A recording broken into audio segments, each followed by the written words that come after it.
nama saya Maria Densiana Dae. Saya mahasiswi Universitas Nusa Cendana Kupang, program studi Pendidikan Pancasila dan Kewarganegaraan, semester 4 kelas B. Di video kali ini, saya berperan sebagai dosen mata kuliah Peradilan Indonesia. Video ini saya buat untuk memenuhi nilai ujian akhir semester yang diampu oleh dosen Miriana Doko SH-MPD. Selamat menyaksikan. Selamat siang semuanya. Selamat siang, Ibu. Apa kabar hari ini? Baik, Ibu. Ya, baik. Sebelum kita mulai pembelajaran, Ibu akan memperkenalkan diri terlebih dahulu. Perkenalkan, nama saya Maria Densiana Dae. Saya dosen pengampu mata kuliah Peradilan Indonesia. Di sini Ibu mengajar 2 kelas, yaitu kelas A dan kelas B semester 4. Baik, sebelum kita mulai pembelajaran, satu orang pimpin kita dalam doa. Marilah kita berdoa.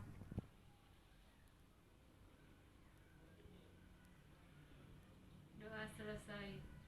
Baik, langsung saja materi kita pada hari ini tentang peradilan agama. Ya, pengertian peradilan agama yaitu satu badan peradilan, pelaku kekuasaan kehakiman untuk menyelenggarakan penegakan hukum dan keadilan bagi rakyat, pencari keadilan perkara tertentu.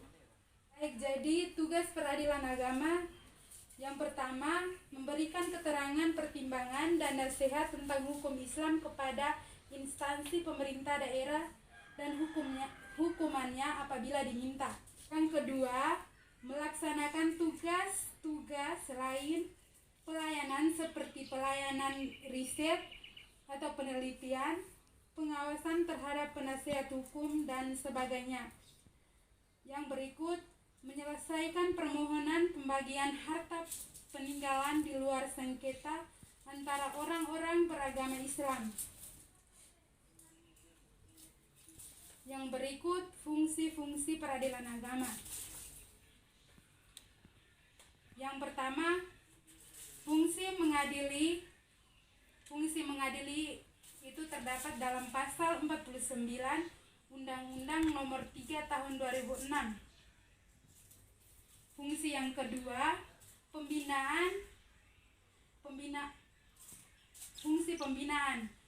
pembinaan terdapat dalam pasal 53 ayat 3 Undang-Undang Nomor 3 Tahun 2006.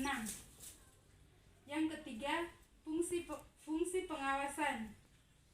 Fungsi pengawasan terdapat dalam pasal 53 ayat 1 dan 2 Undang-Undang Nomor 3 Tahun 2006. Yang keempat, fungsi nasihat. Fungsi nasihat ini terdapat dalam pasal 52 ayat 1 Undang-Undang Nomor 3 Tahun 2006. Yang berikut, fungsi administratif.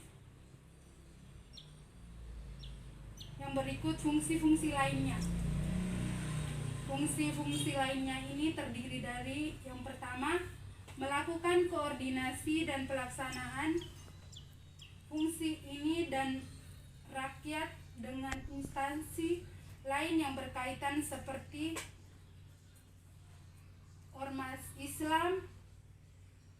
Ormas Islam ini terdapat dalam pasal 25A Undang-Undang Nomor 3 Tahun 2006.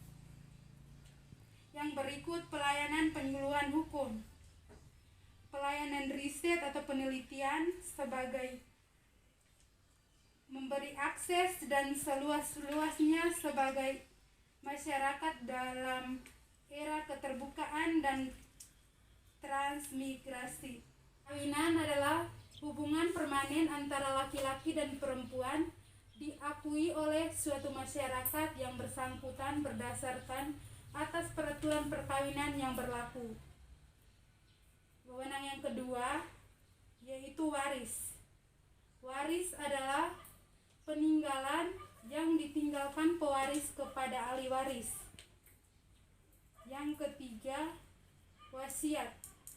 Wasiat adalah pernyataan sah yang menulisnya selaku pewasiat mencalonkan beberapa orang untuk mengurusi hartanya apabila pewasiat meninggal dunia.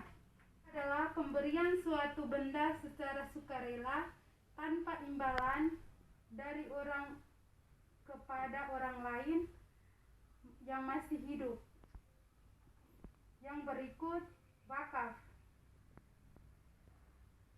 Wakaf adalah perbuatan hukum wakif untuk memisahkan atau menyerahkan sebagian harta benda miliknya untuk dimanfaatkan selama atau untuk jangka waktu tertentu. Yang berikut, zakat. Zakat adalah harta tertentu yang wajib dikeluarkan oleh orang yang beragama Islam dan diberikan kepada golongan berhak dan menerimanya. Yang berikut, sedekah. Sedekah adalah pemberian seseorang muslim kepada orang lain secara sukarela dan ikhlas tanpa dibatasi oleh waktu tertentu. Yang terakhir, ekonomi syariah. Ekonomi syariah ialah ilmu pengetahuan sosial yang mempelajari masalah-masalah ekonomi rakyat yang dialami oleh nilai-nilai Islam. Jadi ini pengertian fungsi wewenang dari peradilan agama. Jadi mungkin ada yang mau bertanya, saya persilakan. Terima kasih, Bu. Ya, baik. Terima kasih. Jadi Ibu harap semuanya dari tadi pasti ringkas ya. Karena minggu depan kita kuis. Siap, Ibu. Ya, terima kasih. Jadi Ibu harap minggu depan semua hadir ya. Karena nilai dari kuis itu Ibu ambil untuk nilai UTS. Siap, Ibu. Ya, terima kasih. Selamat siang.